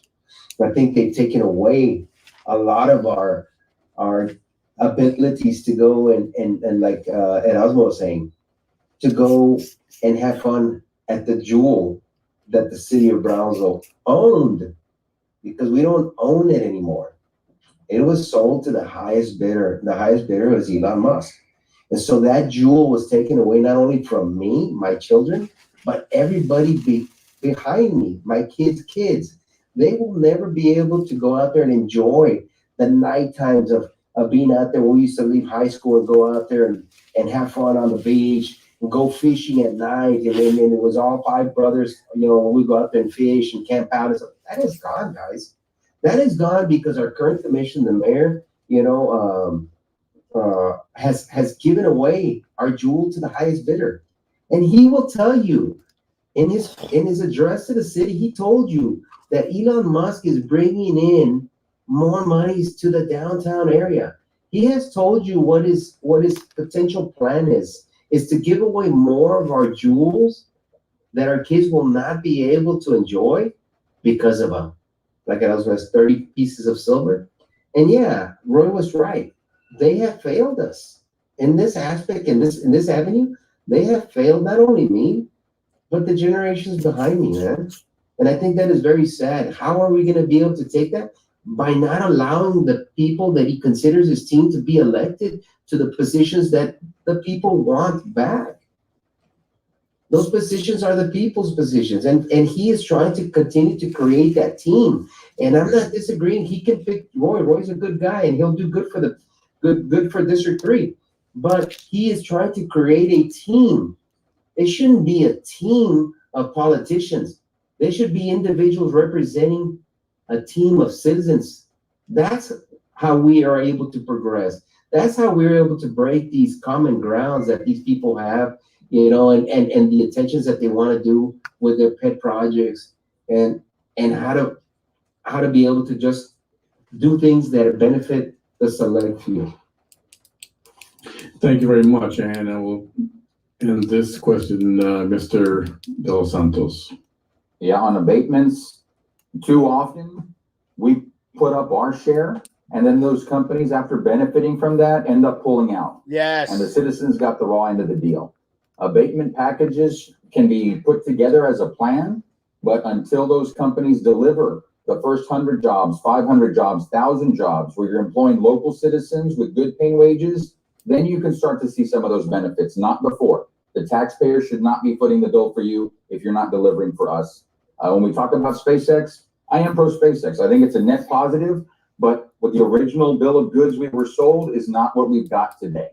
We had a certain type of rocket that was coming to do a certain type of function, and we've gotten away from that. We're now looking at Mars, where we're now possibly adding the moon from here at Brownsville. And now we've got way more closures than we were told we would have. So we did our part with the abatements and the deals and smoothing the road, both Austin and the county. And while it's outside the city limit, the city leadership jumped on board and supported it. You know, we did not object. We did not raise better issues. Now that we are seeing they're taking way more and benefiting than what the citizens are based on what we were told, that needs to be balanced out. We need to work with Austin. We need to work with the county. We need to hold them all accountable and say, how are we going to compensate the citizens? And when we talk about a road, when I talk about a road, definitely not controlled by the city commission or the city of Brownsville at all. No fat cat deals, no compadre deals, and no taxpayer money. Elon Musk should pay for that out of SpaceX pocket, because they're the ones who are impinging the citizens' access to a public beach. This isn't California. We don't sell beaches here. You cannot buy beaches here. It belongs to the people, and we need to ensure access for the people to those. So you're okay with, and anybody can jump in on this one also, the idea of why don't we just have him build another road, you know, a different access point to the beach? Are you okay with that? No. I'm going to. Carl's not okay with that. I'll tell you why. It's like I was mentioning earlier. It's going to be like the bridge to nowhere we had at the port. Eventually, someone's going to have to pay for it. Just like SpaceX. He is not paying for SpaceX alone. Our taxpayers' money, and I can understand Boca Chica is county, but the road to Boca Chica belongs to the city of Brownsville. So we are not just saying, you know what, we stand our hands and say, you know what, it's the county's problem. No, most definitely not. The city to Boca Chica, the road to Boca Chica belongs to the city of Brownsville, you know, and we should have the ability to go in there and say, and we do have the ability to go and say, enough is enough, guys. We will not sell our children's or our citizens because a millionaire comes in to give us rockets. It is a great idea. It's great, but we should not be giving anything that belongs to the citizens of Brownsville because of a great idea. Should we embrace it? Most definitely. But we cannot give anything away that belongs to us. So no, a road will only create avenues. You're going to have what they call, how do they take away people's property when they can't afford it anymore because of gentrification? Oh, eminent domain. Eminent domain. That's exactly what they're going to start doing. Eminent domain, because we need to build a road. Whose house, whose grandma, whose grandfather is going to lose their property because we need to build Elon Musk road to SpaceX. Erasmo wants to jump in. very quickly, guys. Let me say, yeah, I don't agree with the road. Let me tell you, enough damage has been done to our environment already, guys. We don't need another big old road out there so that Elon Musk could have, his own private driveway to get to our beach, guys. No, we need to make sure that we have a seat at the table when we can have open discussion to make sure that we get what we were, first of all, what we were promised, and then go back and maybe restructure the agreements between us, guys. Because let me tell you, one of the things that is constantly being mentioned right now by the incumbents that are running for this race is they say, trust us. believe us. We haven't done anything in 4 years. We sure as heck haven't done anything in 12 years, but trust us, this next term, we're going to get it right. And Carlos mentioned the bridge to nowhere. How many things have we as the citizens of Brownsville been promised by the corrupt political machines? We are going to work for you. Guys, I don't believe it anymore, man. I don't believe it anymore. We were promised a road to a bridge to nowhere. We got nothing. We were promised Tenasca. We got nothing. We got promised a Titan Tires. We got nothing. We got promised a steel mill. We got nothing. We get promises and promises and promises, and we get nothing. We have absolutely nothing to show for it. And I'm not being negative. These are facts, guys. No, we need individuals on that city commission, guys. We need a mayor that is going to fight for you and for what is in the best interest of you, not the little groups that put money into their pocket, guys. Not individuals who will go out there and pour hundreds of thousands of dollars into their campaigns. And someone brought this up that I had made mention of it. Yes, and I made mention that previous election 2 years ago, guys, easily over $150,000 per candidate that won was spent on this race. That is uncalled for, folks. Uncalled for. Because at the end of the day, these individuals who have spending $100, $150, $200,000 in a campaign, and guys, the reports are there. These individuals are not going to be beholden to you, the citizens of Brownsville. They're going to continue to give away our beach. Next, they'll give away our zoo. Next, they'll give away everything that is Brownsville, and it's got to stop, folks. It really has to stop. Does anyone else want to jump in on this one? If not, I can move on to the next. All right, very well. Speaking of SpaceX and Elon Musk, much has been made about, the announcement last month, if I'm not mistaken, that Mr. Elon Musk would donate $10 million to the beautification of downtown Brownsville, among another $20 million to the Cameron County education system. My question is, first of all, your opinion on that $10 million and his wishes to beautify downtown Brownsville. I know a couple of you have much opinions on this, and I know somebody's jumping up and down, but I'm going to make you wait for a second. Ladies first. Some have said, many people are being negative about this. Instead of being, happy, excited, and grateful, it's turned into cynicism, and it's become it's not necessarily a happy point, which you think may be a happy situation. However, Elon Musk, it's his money, right? Apparently, and he's got his reasons for it. Miss Bradshaw, what say you? It's one of those, Manny, that it's so unfortunate that we live in a city where historically we've been burned so bad by our local leadership, by our politicos, to the point where when money comes our way in the form of this philanthropy, it's not the money that scares us, it's who's going to get their filthy little hands on it next. Yes. That's a terrible thing. It's a terrible mentality to have. I'm sure that Elon Musk is getting great tax benefits for giving money away like that. I mean, that's part of the budget of anyone who has this amount of money, whether it's him, his company, his corporation, what have you. It's welcome money, absolutely. But we know that there is a group of insiders within the city government, and their compadres, their friends, their members of boards, what have you. Listen, I've been to meetings where there was money being promised for people who own or could possibly have historic property downtown. And by the time you sign up to do that, and by the way, you see all the same faces there, by the time you as a regular citizen go, that money is long gone and has already been allocated to a select few. I'm sorry, news alert, it happens. I'm not going to drop names, but we all know that they're there. And so the fact of the matter is that here we have Elon Musk trying to do something good for the community, but we know that the majority of downtown is there, has been serving, and is there and it's owned by an elite, fourth few, that can, in some cases, not my words, but other people's words as well, can get away with things. And we're just burnt. We're afraid of that, where that it's gonna go to the same grubby little hands again. And honestly, does anyone have any reason why we should believe otherwise? Probably not, and we'd like to, but it's so hard when you've been burned that bad. We'll jump to Mr. Dos Santos.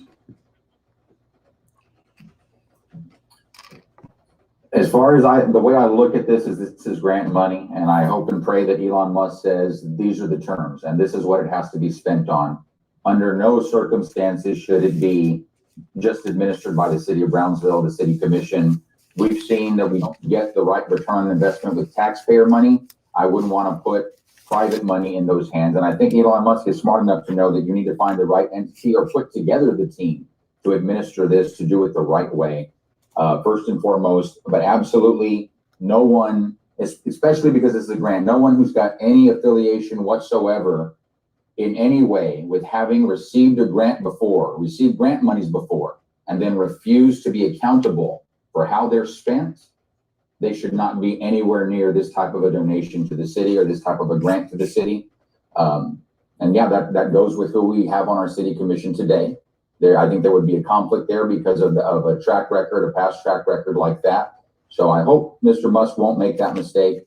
I understand based on some of what I've heard why he'd want downtown to be improved, and it's private money. It's his money. If this is where he wants to spend it, I salute, that's your prerogative. Just like any of us, we make donations in the areas that are important to us, but I hope and pray it will be administered responsibly so it benefits all of downtown Brownsville, all the people of Brownsville, does not go to the compadres, and does not go to the elite. And as much as we hate to admit it, yes, there are those that fall into that class, that they can do things without following the process and protocol, and they might get a slap on the wrist for show, but they got what they wanted, they got their way. When the rest of us have to follow the rules, when the rest of us have to jump through the hoops and play the waiting game, there is an elite class in this town, and it's unacceptable. We need to start doing better. We can do better as a city. We need to hold our elected officials accountable for that. Thank you, sir. Erasmo Castro. Well, let me say, guys, this question came up actually in one of the previous forums, and I, made mention that, it is very unfortunate that, most of the city commission and the mayor, have vested interest in downtown. Ultimately, it's going to put more money into their pockets. We have one of the city commissioners, Commissioner Golansky, who probably owns 75 to 80% of downtown Brownsville in regards to property. I mean, they're the ones that sold us the Casa de Nylon building for $2.3 million, guys. Again, they're getting rich, guys. They're banking. They have businesses out there. And then when you bring it up, then they get all offended. They call you ignorant and they call you ridiculous. Because then they say, how are we benefiting from it? Well, you're benefiting just because of this infrastructure and the way it's set out there. Guys, it makes absolutely no sense. But again, I agree with the commissioner candidates, guys. I agree that Elon Musk can do whatever he wants to do with the money. But someone, and this is my belief, guys, someone must have put in his ear downtown. And the only ones that have had access to Elon Musk in regards to representation here in the city of Brownsville is the city commission, guys. It is the city commission. Why they would opt and decide to put in the ear of Elon Musk that one of the greatest needs in the city of Brownsville is downtown really is a very sad situation for my folk that live down southmost, my folk that live in District 2. Guys, my folk that live in District 3 that have their streets in disarray, guys. District 3 no le han dado una manita de gato in the past four years, guys. Something needs to be done, folks. And let me tell you, we need individuals that are going to, accept the money that comes from philanthropists or from grants or from anything else and use it to what benefits Brownsville as a whole. Unfortunately for us, guys, and this is a fact, the bulk of that money is going to directly benefit the mayor of the city of Brownsville, Trey Mendez, and the sitting city commissioners as they sit right now, especially the two that are asking to be reelected.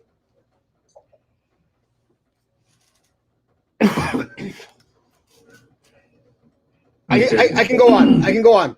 Who would like to comment on this next? I can go on if nobody wants. Hold on, I haven't commented yet. Carlos, go ahead. It's real simple, guys. Just to let you know, if Elon Musk wants to give $10 million to downtown, hey, accept them. And that's fine. Just don't use any more taxpayers' monies to put downtown. That's what I'm saying. They're accepting $10 million because they have the ability to shift it to downtown. Okay, can't do anything about that, right?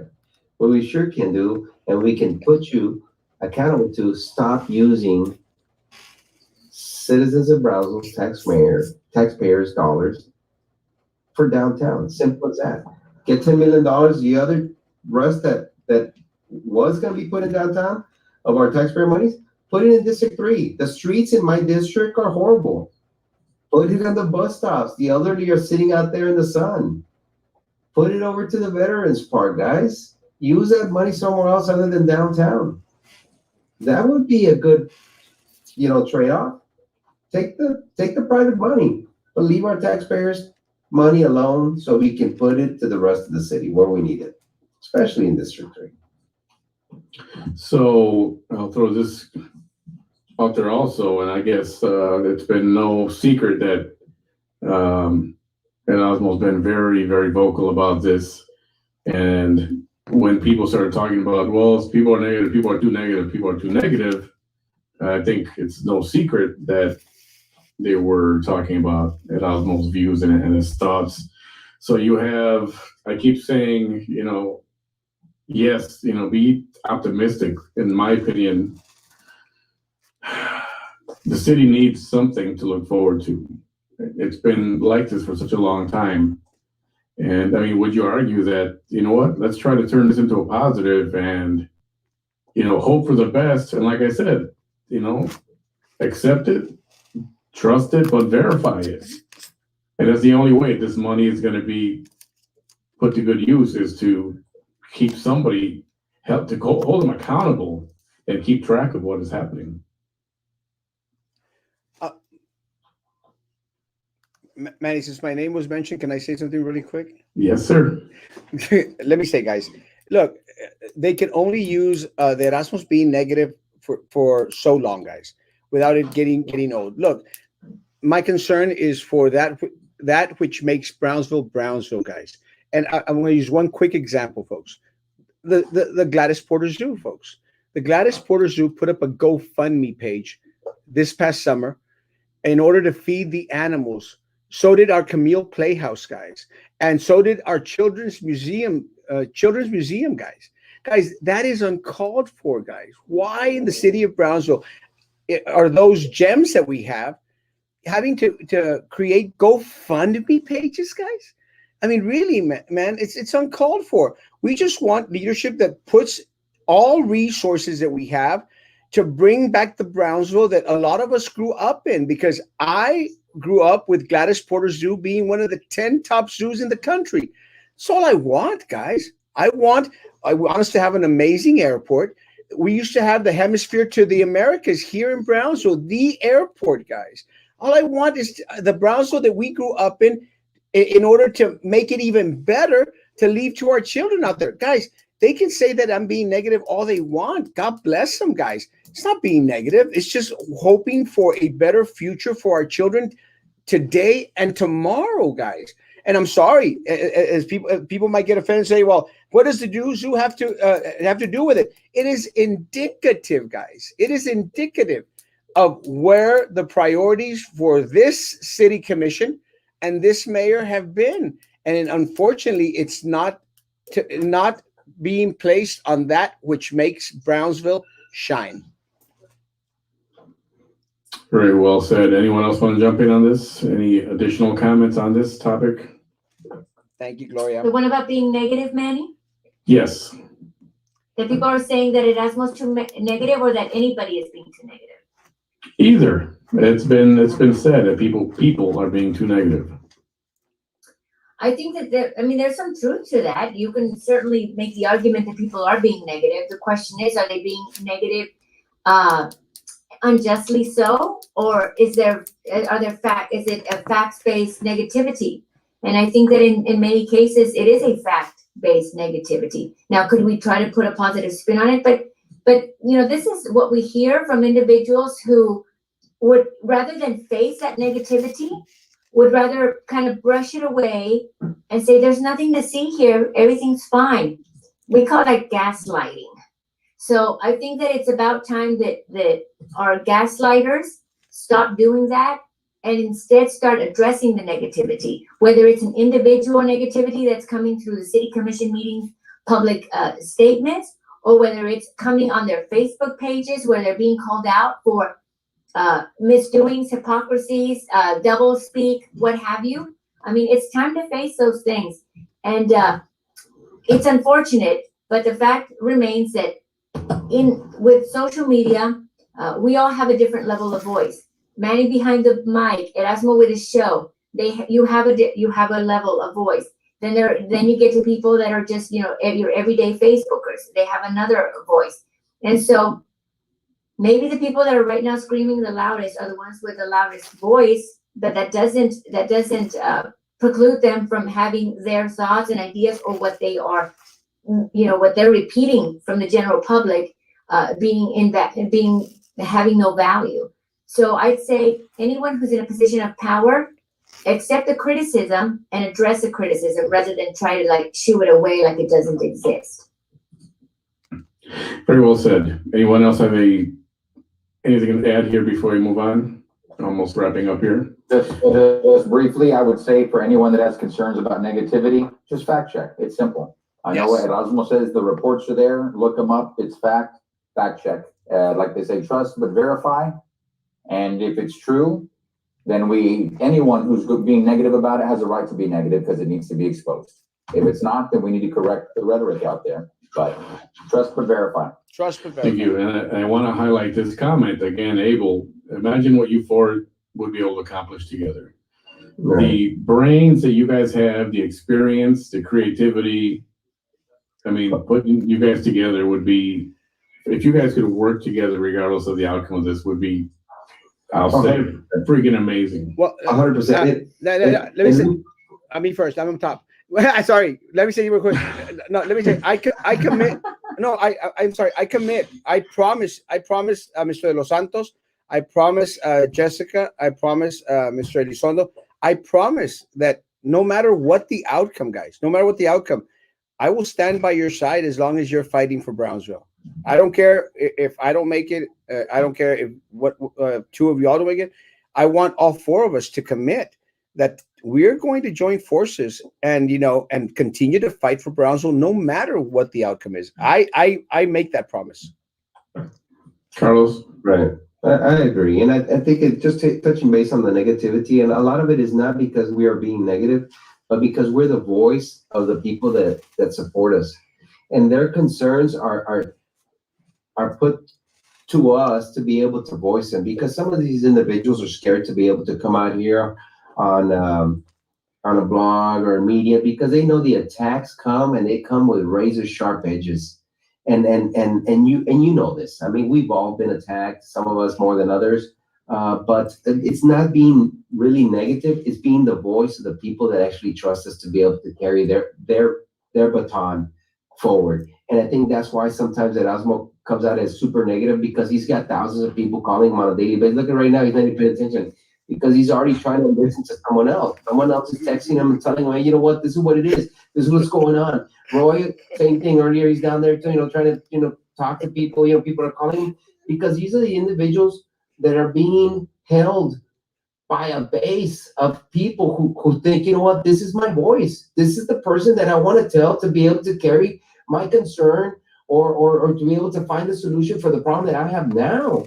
This is the reason that I say we are 3 great individuals for District 3 and 1 for at large, because we are the people that are out there, and we are going to take jabs, and some of us are going to be cut deep, very deep, where it affects our family and our marriages at some point, But then again, we stand up and continue to fight.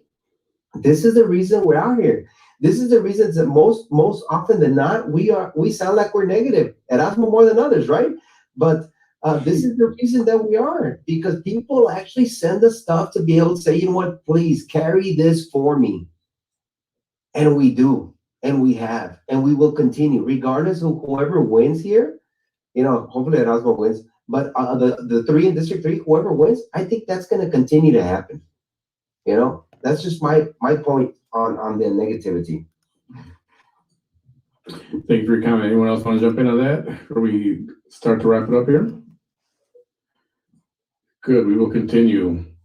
Everyone, thank you for tuning in. First of all, again, four of you have such, the amount of brain power between the four of you and what you could accomplish would be freaking amazing. I have to say that again. I think ultimately what everybody wants is for all you guys to work together and try to accomplish stuff, make noise, and maybe turn that negativity, maybe turn it into more of a optimism, and maybe we can turn things around so that, you know, the word I was going to use before was cynical. People are cynical. Guys, if you're on YouTube, and like that, they have a reason to. please. They've been given nothing but, you know, I'll say it, crap, and nothing to look forward to, and just bad things keep happening. So I do thank you all for visiting tonight and expressing your comments and concerns.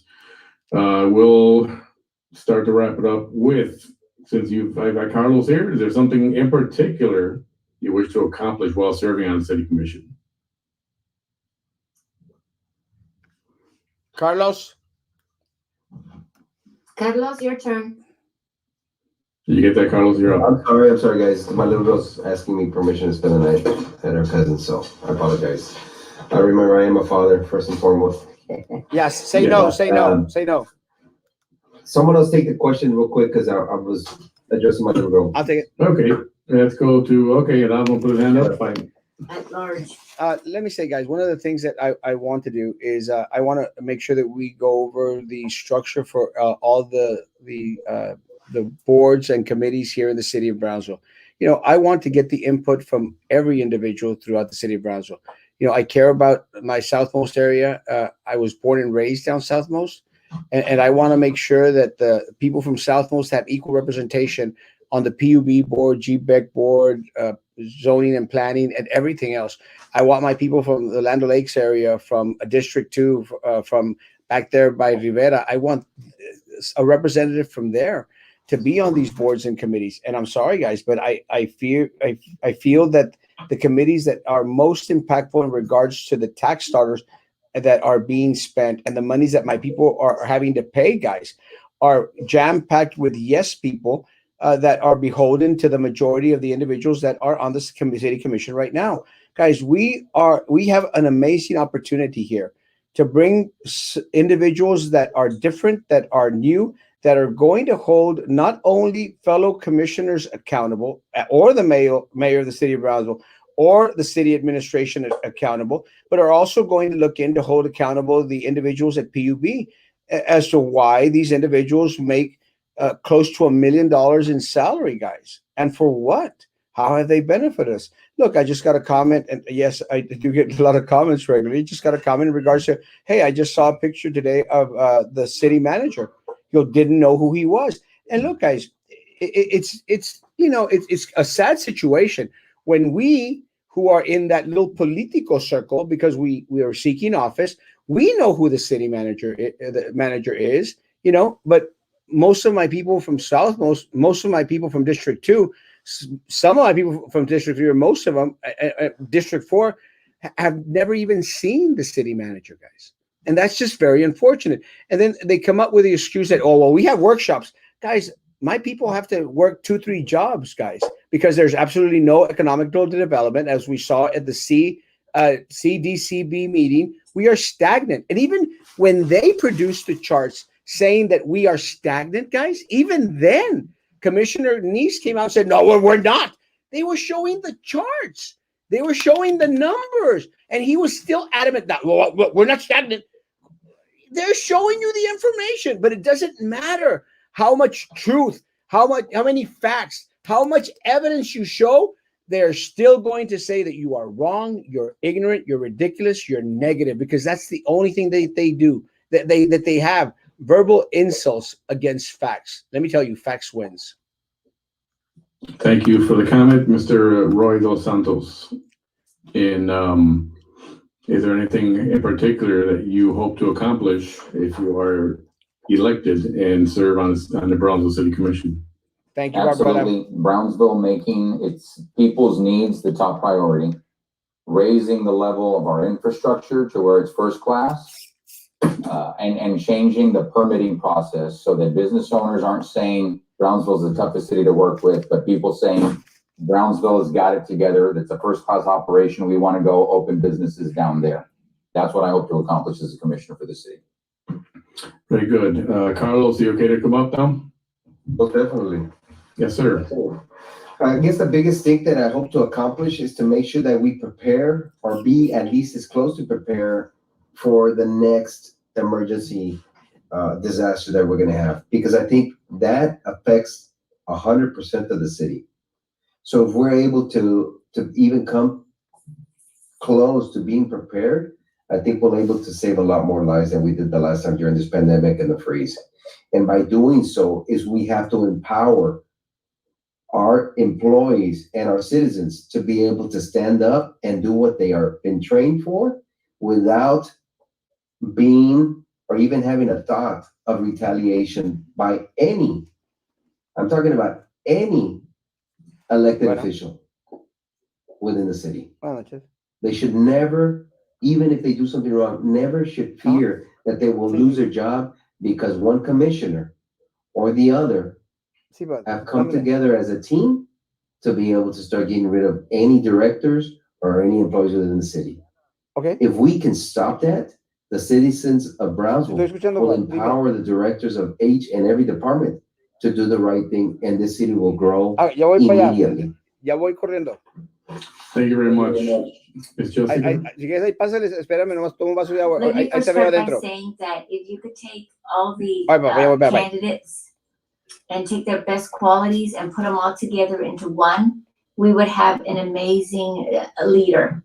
But since we can't do that, you have me. And so there you go, guys. You're a comedian. I'm just lovely that way. No, you know, I mean it though, from the bottom of my heart. I think that there's so much that the city deserves, first and foremost, and these are all great ideas that everybody has shared. As far as to what's the one thing that I would want to accomplish, I mean, there's too many to honestly to narrow it down to one. But first of all, I would want that the city commission would accomplish the one goal, and that is unity and working together as a commission for the betterment of the people, first and foremost. Otherwise, we cannot get anything done, no matter how great our ideas are. Number two, we must look at that budget. We must go through the budget. It's time that we get a commission that's willing to look at the numbers and the facts and those charts instead of just rubber stamping everything, okay, go, and throwing money away literally. Money that could be benefiting the community, whether it's through infrastructure, whether it's through community policing and a relationship that we have with our PD that is here to protect and serve us, whether it's the beautification of our city through recycling centers that we can start incorporating. And also, and Roy didn't mention it, and I'll say it because it's also on my literature, is being an advocate for businesses, small and large, but particularly our small businesses, helping them to thrive in our community so that they can, as we help them, they help us. Again, there's so much to do, but first and foremost, work together and let's look at that budget so that we can all take advantage and benefit from it rather than seeing our money just be thrown out the window into consultants and special interests and what have you. So there you go. Vote for Jessica Puente Bradshaw, District 3 City Commissioner. Thank you. And you will be given all a chance to give your own closing little statement. So, the one thing you'd like to accomplish if you get voted in? Let me say, guys, that I've almost already answered this question, but I'll take more time up. Guys, I want to unite the Brownsville City Commission. I want to unite administration, everyone, and start pointing them in the right direction. And by that, I mean, guys, let's all start working for the city of Brownsville, guys. Let's all start focusing on things that benefit Brownsville as a whole, and not a selected few, not only downtown, and not only the individuals that put money into Mayor Mendez's pocket, Commissioner Golonsky's pocket, Rose Gowan's pocket, or Ben Neese's pocket, guys.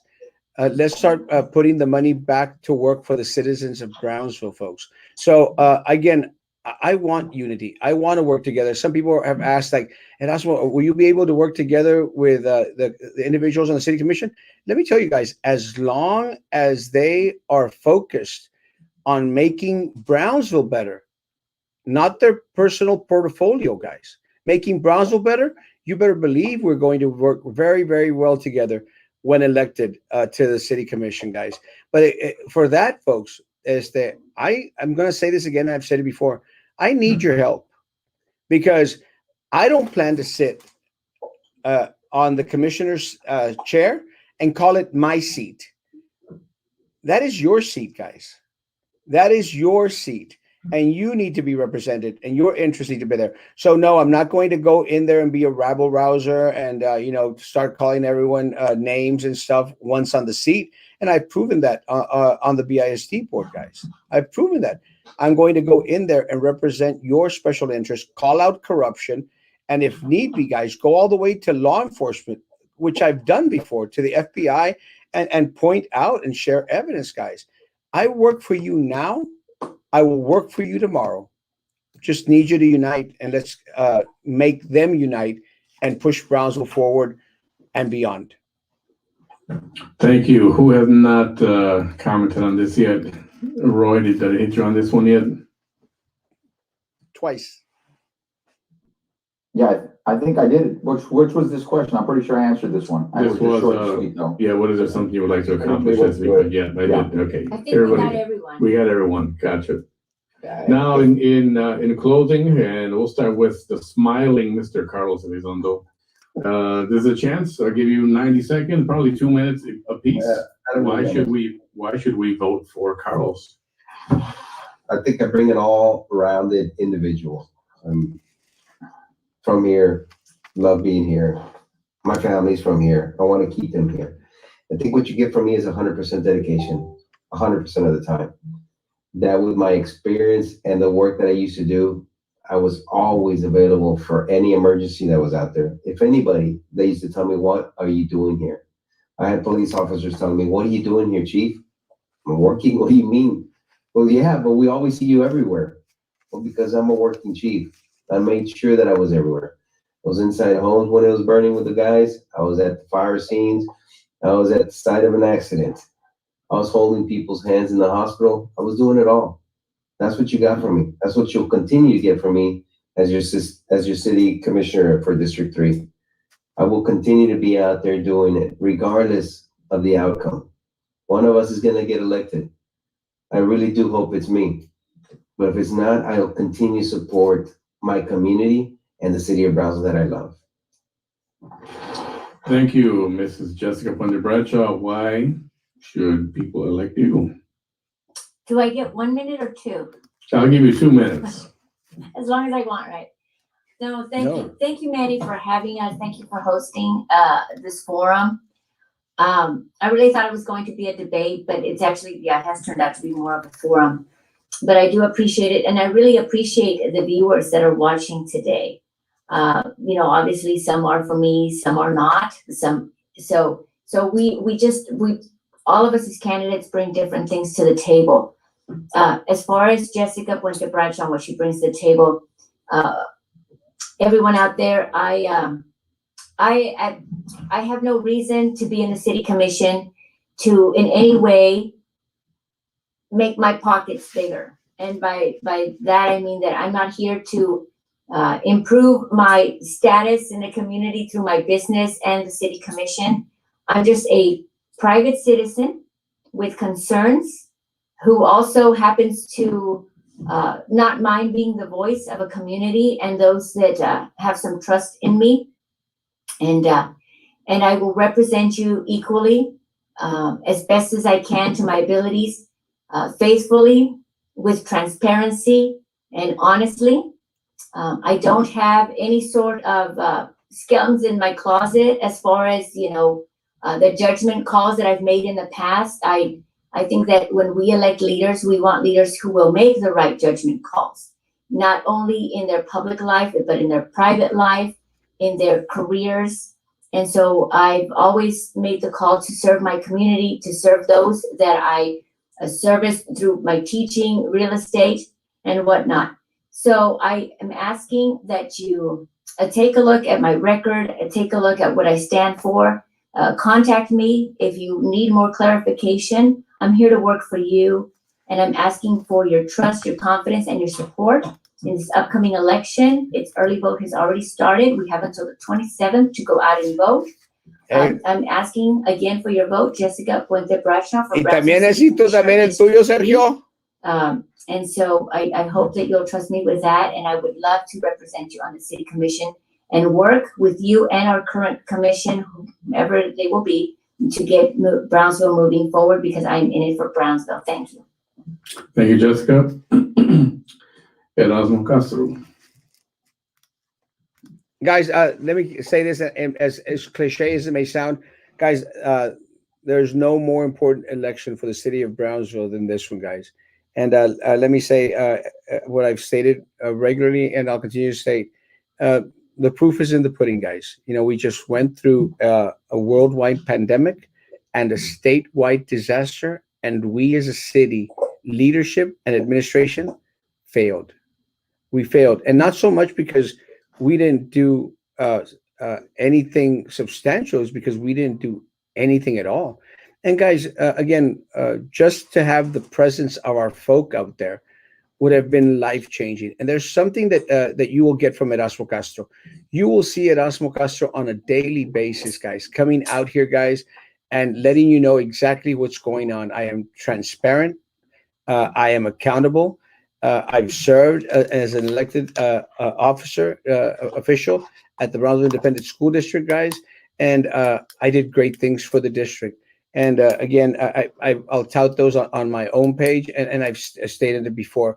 Guys, I am ready to serve. I am a fiscally conservative individual whose only dream is that Brownsville flourish and regain the status that it had back in the heyday, and onto much better and brighter things for us all. And again, guys, with Erasmo Castro on the commission, I promise transparency, accountability, and every single day, twice a day, except on Sunday, twice a day, you will be hearing from me directly, and I will be sharing with you all the progress that we together, you and me, will make for the city of Brownsville. So again, I share the sentiment. Thank you so much, Manny. Thank you so much, Manny, behind the mic, for offering this avenue. Let me say, I will say this is probably one of the best forum that I've been at. And I greatly appreciate the candidates from District 3. And, guys, please, let's commit to, no matter what the outcome, let's work together, guys, for the betterment of Brownsville, please. God bless. Thank you. Well said. Mr. Dos Santos. Thank you, Manny, and thank you to the rest of the candidates who came on tonight, and to the viewers who are sticking with these shows even when we go way over time, to educate yourselves. That is so important. Am I asking for your vote? Absolutely. But more importantly, I'm just asking that you get out and vote, regardless of who you're voting for, because citizens who take the time to educate themselves, you are the people we need going to the ballot box and deciding who you want to represent you and who the next leaders of the city should be. Who you'll get with Roy de los Santos, absolutely accountability. A perfect example of that, you can go to my website right now and you'll see all of my filings, including my campaign finance report. That came about because the city of Brownsville was taking a little too long to get those out. The bloggers were already talking about how other cities get it in 24 hours, and Brownsville did not get those finance reports up that quick. I didn't want to wait to see how long it would take. I wanted to put mine out there for the world to see. That's the type of transparency and accountability I believe you should have from any public servant and anyone who wants to be a public servant. And as far as my time, I know some folks have asked about how I can serve the city and the needs of the people when I serve on so many boards. I will be resigning from no less than 3 boards if I'm elected your commissioner, 2 of which will be the city boards that I serve on, because I do not believe that commissioners should be sitting on boards in any way, shape, or form. The commission's job is to be the check and balance, to hold those boards accountable, and you cannot hold them accountable when you're making yourself the board member. That's a problem. We need to fix that. I had my promise, my guarantee, I will not stay on any of those boards. I will not accept any of those seats. The one thing I will do, especially as it pertains to GBIC, I'm going to dig further because I'm not satisfied that all the questions have been answered by the audit. I think there's still too much that was swept under the rug. When the 1.2 million was funneled out of PUB with that fake bank account and that transfer, I don't think it was disclosed to the citizens timely. So transparency and accountability, those are the two most important things I'll bring you. You know what my priorities are? I've got a track record of success, especially when I get along with the city commission and I've worked well with them in the past. I've also fought with them and I've come out on the winning side, and I'm very proud of that. And I'll bring that type of victory and that fight for the citizens if I'm elected to serve. I'm Roy de Los Santos, and thank you for your support and your time tonight. All right, thank you very much, Mr. De Los Santos. Have we covered everyone on that last one? We heard from Carlos, we heard from Erasmo, Ms. Jessica. This concludes our debate / forum for the evening. And I thank everyone for hanging out with us for these a couple hours. And we had a 3-hour session the other night. And if anyone is willing for a part 2 to this, maybe next week, I'd like to, there were many questions that were submitted and I just couldn't get to all of them. We'd be here for another 2 hours. So if the public wants to keep sending in questions, perhaps if you guys are all okay with this before May 1st, we can have a part 2 to this if you like. So at this point, we are done. Does anybody want to stick around for maybe a free-for-all? Random, all kind of thoughts for tonight. I could read some of the comments, or do you guys have to take off? That I respect that also. I would love to, but I have to spend some time with my 12-year-old and help her do some homework. But I do appreciate the time, Manny. Again, thank you, everybody, especially the viewers out there. You know, this is District 3, May the 1st. Right, Roy? That's right. Thank you, Carlos. Guys, Manny, Thank you so much. I do have to go, but I do appreciate it. Thank you. I'm Good gonna night, God bless. I'm gonna buy out as well. I actually have a commitment at 10:30. But again, I thank you, Mr. De Los Santos, Ms. Puente Bradshaw, Mr. Elizondo. Thank you all so much, man. Y'all are. I agree with Mr. De Los Santos, Jessica, and Carlos. We have 3 great candidates for District 3. I told you, Erasmo. They won. Yeah, y'all were right. Y'all were right. God bless, guys. Thank you all so much. Bye, Roy. Bye, Manny. Thank you. All right. Guys, thank you. I really have a 10:30 commitment, guys. Stay safe. Take care, guys. See you tomorrow morning at 9 o'clock. We'll discuss this forum. We'll discuss everything that went on tomorrow at 9 o'clock, guys. Please, hand sanitizer, face coverings, social distance, guys. Guys, be good to each other. And please, guys, please be good to me. Thank you guys so very much. I hope that you enjoyed the forum. It was a great forum, a great debate. God bless.